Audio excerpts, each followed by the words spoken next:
আসসালামু আলাইকুম। আমরা প্রচণ্ড গরমে বাসা খুঁজতেছি। আমরা হঠাৎ করে গরমের কারণে বাসা ছেড়ে দিয়েছি। আমাদের বাসার টপ ফ্লোর।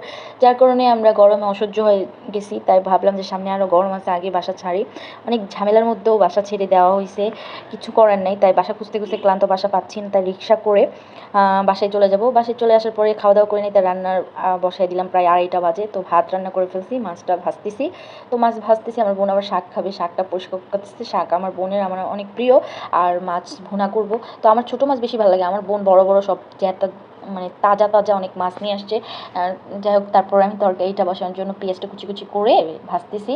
তো আমার বোনই এগুলো কেটে মেটে দিছে, আমি শুধু আর কি ভাজার জন্য ইয়ে করছি। তো হলুদ মরিচ দিব। আসলে আমরা আদা রসুন খাই না তেমন একটা।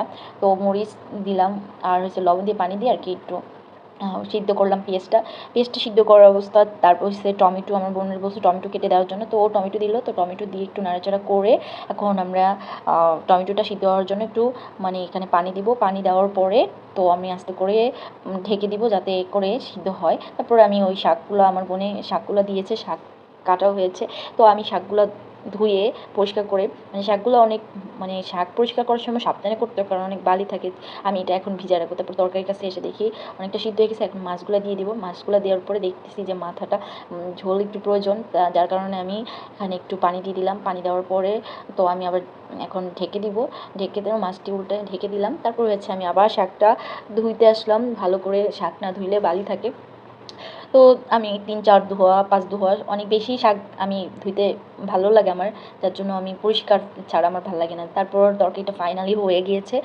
ঝোলটা অনেকটা কমে গেছে, যার জন্য আর কি এখন আসলে একটু ঝোল বেশি থাকলে আমার ভালো লাগে না, আমি একটু ভুনা ভুনা খাই। তো আমরা শাকটা ধোয়া হয়েছে, শাকটা রেখেছি, তরকারিটা ঢেলে দিলাম। এই তো আমার তরকারিটার কালারটা। তো যাই হোক, এখন পেঁয়াজ মরিচ ভাজা ভাজা করে এই শাকটা দিয়ে দিলাম। আমি শাকটা ডিরেক্ট রান্না করব কারণ অনেক লেট হয়ে গেছে, ওইভাবে রান্না করার টাইম নেই সিদ্ধ করে, আর আমাদের কারেন্টের চুলা অনেক লেট হয়। যার কারণে আমরা একদম আস্তে দিয়ে রাখছি, অনেক সুন্দর সিদ্ধ হয়ে যায়। আমাদের এই চুলাটা কিন্তু অনেক অল্প পানি দিয়ে ঢেকে রাখলে তাড়াতাড়ি সিদ্ধ হয়ে যায়। তো আমার শাকটা পরে ফাইনালি লাস্টে হয়ে গিয়েছে। যাওয়ার পরে আমি একটু ভাজা ভাজা করতেছি। ভাজা ভাজা করার পরে আমার শাক হওয়া শেষ, আমি চুলা বন্ধ করে দেবো। এখন আমার খাবার পালা। তো অনেক ক্ষুধা লাগছে, যার কারণে সাথে সাথেই খাওয়া শুরু করে দিয়েছি। এর মাঝে আমি একটু গোসল করছি। তো আমি একটু শাক দিয়ে ভাতটা খাবো আর কি, ভাতটা খাইলাম। তো অনেক ভালো লাগে শাক দিয়ে। তবে আমার মাছের থেকে মানে বড় মাছের থেকে আমার ছোটো মাছগুলো বেশি ভালো লাগে। কার কার ছোটো মাছ ভালো লাগে আমাকে বলবেন, আমার বড় মাছ ভাজা ভালো লাগে। তো বাই বাই, টাটা, সবাই ভালো থাকবেন। আমি এখন আসলে খেয়ে নিব, অনেক ক্লান্ত আছি, খেয়ে দিয়ে রেস্ট নেব। আল্লাহ হাফেজ, টাটা, গুড বাই।